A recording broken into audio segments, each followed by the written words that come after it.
Hi, it's Addie Kelzer with Urban Fitness Twin Cities, and today we're going to show you a glute exercise where you actually get to lay down during this exercise. So you're welcome. So Keita is here with me, and she's going to actually example this exercise for you. So if you have a mat ready and you are ready to lay down and try this exercise, go ahead and get into this position with us. So Keita, I'm going to have you lie down on your mat on your stomach. And she's going to actually externally rotate her legs in order to get a little bit more glutes. So what I mean by that is she's going to bring her heels together and allow her toes to fall apart. So it's almost going to feel like that inside of your foot is headed down toward the floor a little bit.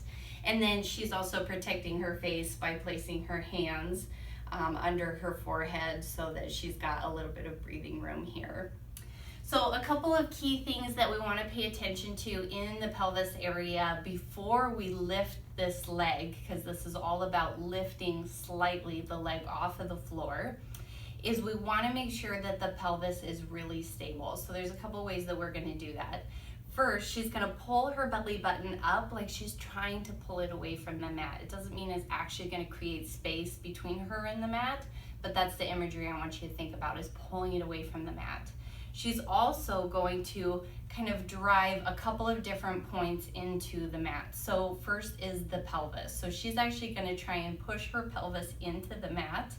And then a couple other points would be your hip bones. So right here on the front, you've got, sometimes they protrude and you can actually feel them pushing into the mat. Otherwise, I want you to think about right across that waistband of your jeans or your workout pants. You've got two bones that are going to push into the mat. So all three of those points are driving into the mat here as the belly button's pulling up.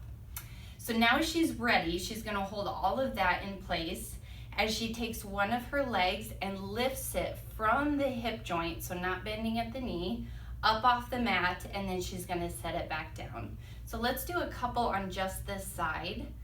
And this would be a little bit more of the advanced version. You're welcome to go back and forth in order to give one leg a break. However, I do think the alternating has its own complexities where it's a little bit harder to stay neutral in the pelvis and not do any tipping side to side as you alternate. So when you're done with that one, Keita, go ahead and go to the other side. I would say you could do between 8 and 12 on each side, but if you notice that you're losing engagement in your abs or you're not able to drive your pelvis into the mat anymore, or you feel it in your low back at all, you're gonna wanna quit at that point, even if you've only done a couple of repetitions. Good, do you have any questions for me on this one, Keita? Or any additional thoughts here? I think they're pretty good. Okay. You should feel it in your low glutes, right? Not in your low back or your upper glutes? Yep, Okay. so kind of where your hamstring and your glute meet, that kind of low portion. Perfect. Yeah. Okay, Great, thanks. awesome. Well, let us know how you like this exercise and if you enjoyed glute exercises where you get to lay down for them. Thanks again.